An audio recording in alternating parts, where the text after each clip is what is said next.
Durante una transmisión en cadena nacional, Azucena y Alasraqui quedaron completamente expuestos cuando intentaron manipular la información, pero fueron confrontados con datos irrefutables.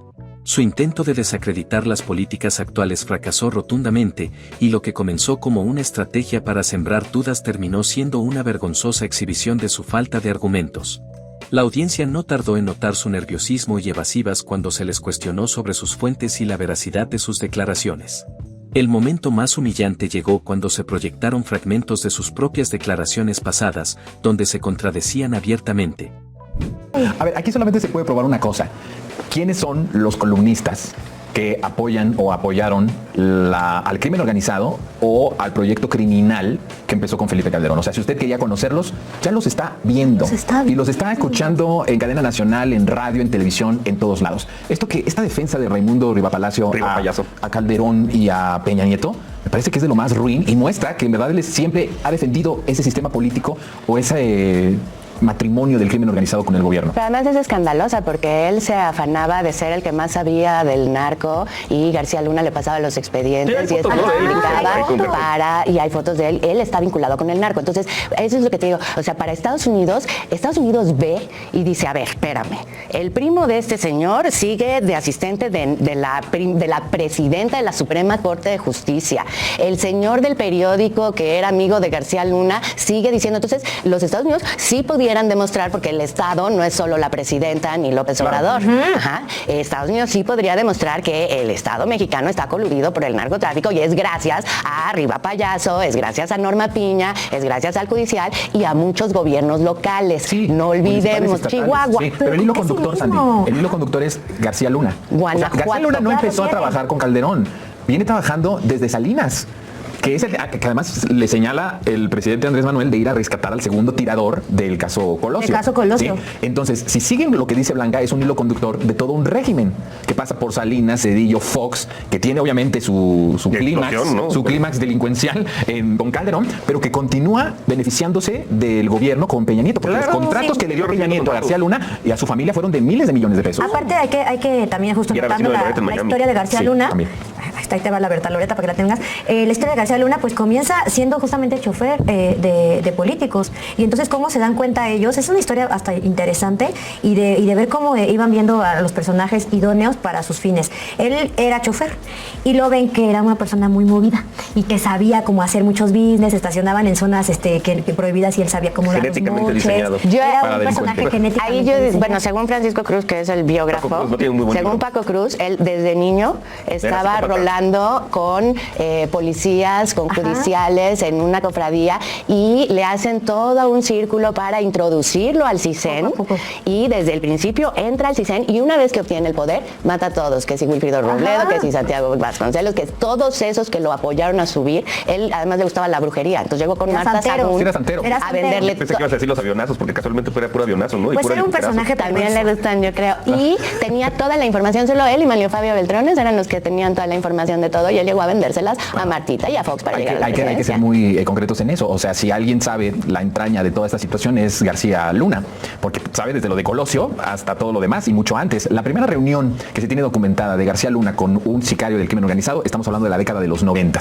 Es decir, él es una persona que justo tenía genéticamente esta capacidad delincuencial y se viene reuniendo desde los 90 con criminales y siendo parte, ¿no?, del poder criminal que se instaló en nuestro país a través de un fraude con Salinas de Gortari en el 88, pues desde esas fechas. Entonces, y que para que Rivapalacio diga esto, me parece... y sus vínculos, está negando sus vínculos. Sí, dice, cualquiera que esté, es momento, ya el señor está sentenciado y encarcelado. Pero justamente, es momento de salir a decir... Injustamente, Sí, dice, injustamente. no le presentaron pruebas. Siempre lo ha defendido. Pero Checo Pérez ya no tiene equipo, ¿no? Sí, bueno. ¿Y será casualidad? Ahora, bueno, podemos tener el perfil del psicópata, el perfil del loco, lo que sea, ¿no? Pero ¿quiénes le dieron el poder de ser secretario de seguridad, no? O sea, ¿quién? O sea, si tú estás viendo que está ahí un loco con una sierra, no le vas a decir, toma las llaves de mi casa. Bueno, pero a lo mejor te dice, te agarro con la sierra si no me das las llaves de mi casa. Porque lo que tiene él, o sea, la información, acuérdense que sirve para extorsionar y eso es lo que el signo de nuestros tiempos, lo que el neoliberalismo dice. Con esta información yo te extorsiono. Eso lo inventaron los medios de comunicación. Pero no podemos decir que García Luna vino a contaminar a los presidentes. No. O sea, los presidentes ya eran eso. O sea, Calderón es un criminal. Y entonces, ¿a quién tenía que tener de secretario de Seguridad Pública? A un criminal. Entonces, no es que él contaminara a los presidentes. El sistema ya estaba criminal. Es un criminal loser. Calderón es un criminal loser porque no tenía margen de maniobra, porque se lo tuvo que echar porque no tenía legitimidad. Lo mismo que esa guerra contra el narco. Ay, ¿tú crees que de repente se le ocurrió? Sí, lo que México necesita es poner... No, claro que no. Eso fue la forma en que los Estados Unidos le iban a dar dinero del Plan Mérida. Por la fuerza, dado que no fue por el derecho y por la razón, pues dijo por la fuerza. Y se la sacó de la manga. Él iba a ser el presidente del empleo. Él iba a ser sus 3 refinerías de la guerra. De la muerte, del narcotráfico y del crimen organizado. Sí. Al igual que al anterior presidente, que creo que se llamaba Andrés Manuel López Obrador, al que Trump nunca había visto a nadie doblarse como él, porque le hizo exactamente lo mismo, lo obligó a militarizar la frontera, a recibir migrantes de otros países, con una arancelaria en la cabeza. Es lo mismo que le hizo a Claudia Sheinbaum, solo que Claudia Sheinbaum le pasó el dedo por la boca, la engañó, porque ahorita ya vamos a tener aranceles no generales, pero sí en estos dos rubros, en aluminio y en acero, ¿no? Lo que conseguimos que nada más fueran estos.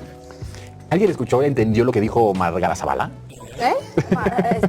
Yo sí lo entendí. Pero ¿qué cosas? Sí. Estaba al lado de Margarita Zavala y él está diciendo militarizar. ¿Quién fue quien militarizó a nuestro país sin un marco jurídico que provocó además, hay que aceptarlo, una grave crisis de derechos humanos? Porque además no estaba... Militar? Bueno, se vistió de militar para borrar la guerra y todo. Pero eso es lo que digo, ese grado de cinismo descarado, grotesco, asqueroso, en donde, a ver, tu esposo es el que provoca eso y estás apoyando lo que dice Jorge Triana de que López Obrador militarizó la frontera o militarizó al país, ¿no? Mientras intentaban justificarse, sus titubeos y excusas solo los hundieron más, dejando en claro que su narrativa estaba basada en conveniencia más que en hechos. La reacción en redes sociales no se hizo esperar, y los memes y burlas comenzaron a circular casi de inmediato, ridiculizando la forma en que intentaron salir del aprieto. Expertos y analistas invitados al programa desmantelaron cada uno de sus argumentos con pruebas contundentes, dejando en claro que su postura carecía de sustento real. Intentaron interrumpir, cambiar de tema e incluso desacreditar a los especialistas, pero el público ya tenía claro que estaban perdiendo el debate. Yo creo que le están Margarita, yo creo que no se acuerda. Yo creo que... ni escuchó yo la verdad la veo muy... O sea, me da como mucha pena, la veo ya muy decadente. Los veo a ellos ya está durmiendo. Es que bueno, también imagen. Compartir una mesa con Jorge Triana y con el otro soporífero. Sí, está terrible. A lo de Jorge Triana y más o menos igual creo que podría leer. Y también a Margarita. No, bueno, pero hay algo de Jorge Triana. Yo no sé cómo Jorge... A ver, aquí va a traer esa famosa... Es como un intelectual de atípica. Desde hace rato hay gente que lo considera como un intelectual pero yo no soy intelectual con todo respeto. Pero aquí va a entrar esa famosa de... ¿Y ustedes qué hubieran hecho en mi lugar? Claro. Te voy a decir por qué. O sea, esto es... Vamos a tener paciencia y hablemos que salimos y contamos también momentos zen. ¿Se imaginan si hubieran gobernado ellos? ¿Qué es exactamente lo que hubiera pasado? ¿Quién sí se hubiera arrodillado a Estados Unidos del principio? No solamente hubieran puesto militares, sino que hubieran... No quieres tú venir a trabajar con mis militares, es más... Pásale armado. Y tráeme todas tus fuerzas armadas. Exacto, tráeme todas tus fuerzas armadas. Yo aquí, ellos se pueden quedar. Y que la DEA entre como Juan su casa. Y hagan alianzas. Exacto, eso es lo que ellos hubieran hecho. ¿Quiénes se arrodillaron y se han arrodillado? Ellos. ¿Para quién? Vaya, Trump fue la esperanza de la oposición.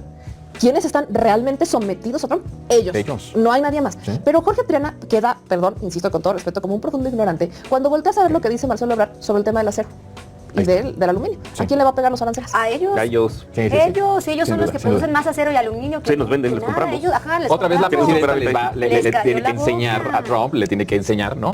O le tiene que informar a Trump sobre esto. Nosotros los mexicanos, sobre nuestro territorio, quiero decirles que desde hace cuando menos 7 años, el pueblo de México perdió el control de su soberanía adentro de su territorio. Y lo hemos dicho aquí una y otra vez. Los cárteles del crimen organizado dominan cuando menos el 40 o 50% del territorio nacional. Ya no podemos transitar en autopistas, en carreteras, en caminos vecinales. Hay regiones, municipios, ciudades completas, como el caso de Culiacán, que están bajo el dominio y el poder de la delincuencia.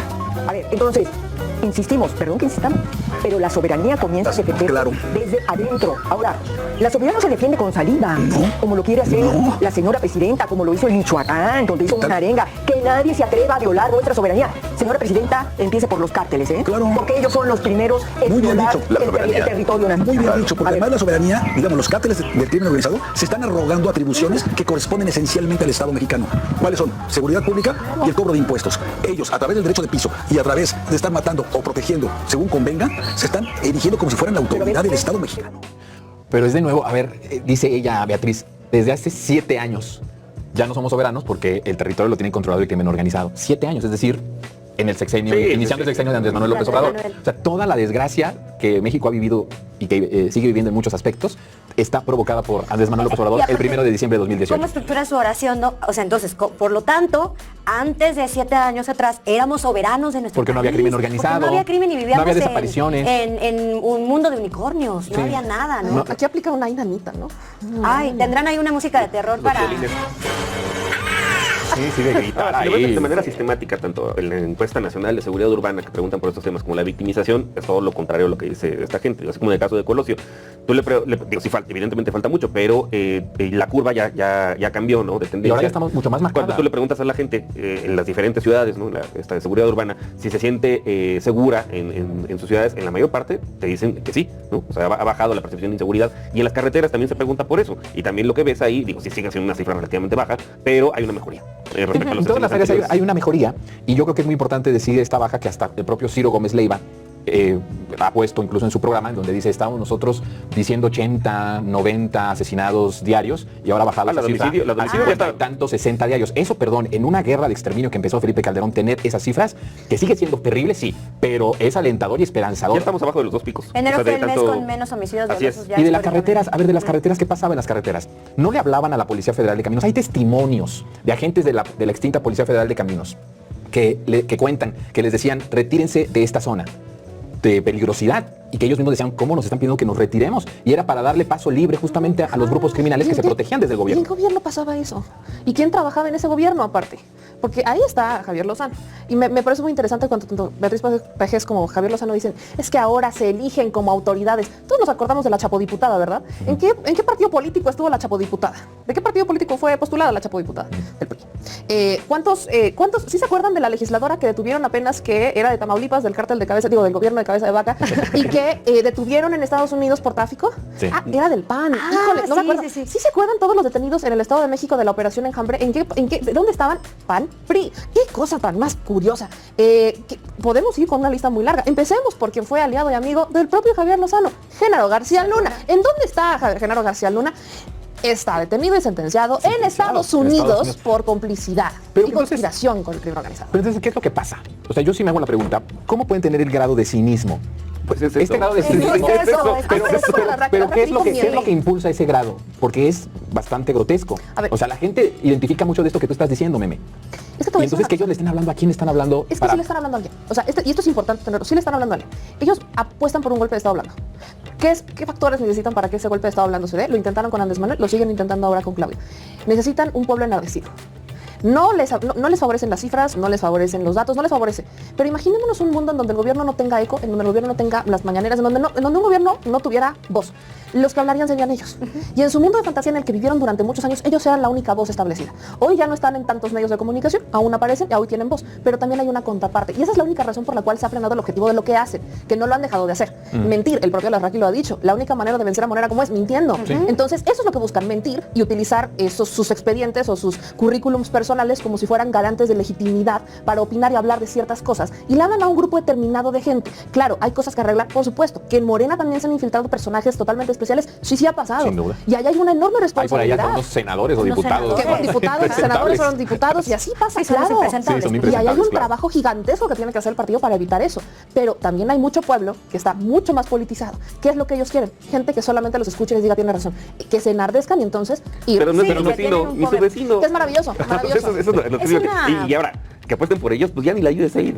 Ya ni el gobierno gringo ni sus propios vecinos, así es muy triste. La presidenta dijo, pues es que qué bueno que la cerraron, la verdad. Son como un séquito, son como un club de Toby que igual se siguen hablando entre ellos, pero sí es muy importante esto que dice Meme, que son incendiarios, como bajita la mano, porque lanzan estas noticias, siguen teniendo estos espacios informativos, en donde sí, efectivamente, habrá quien los ve y diga, claro, es que no estábamos así. No, claro que estábamos así, y peor. La escena se volvió aún más incómoda cuando, ante la presión de los hechos, ambos optaron por el silencio, sin saber cómo responder. Mientras tanto, la reacción de la audiencia fue devastadora para su imagen. No solo fueron criticados por su falta de ética periodística, sino que muchos señalaron que representaban el viejo modelo de comunicación basado en la manipulación y el sesgo. Incluso algunas figuras públicas que anteriormente los defendían tomaron distancia, reconociendo que su desempeño fue desastroso. Al final, la lección fue clara, la gente ya no se deja engañar tan fácilmente, y los intentos de manipular la información quedan en evidencia más rápido que nunca.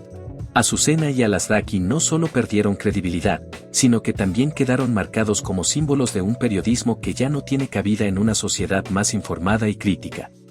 Gracias por acompañarnos hasta el final. Esperamos que este video les haya sido útil para entender más sobre el gobierno de México y el papel clave que juega Claudia Sheinbaum en la transformación del país. Si les gustó el contenido, no olviden darle like, suscribirse al canal y activar la campanita para que no se pierdan ninguno de nuestros próximos videos. Nos vemos pronto con más información importante sobre el futuro de México. Hasta la próxima. Todo el contenido, no olviden darle like, suscribirse al canal y activar la campanita para que no se pierdan ninguno de nuestros próximos videos. Nos vemos pronto con más información importante sobre el futuro de México. Hasta la próxima.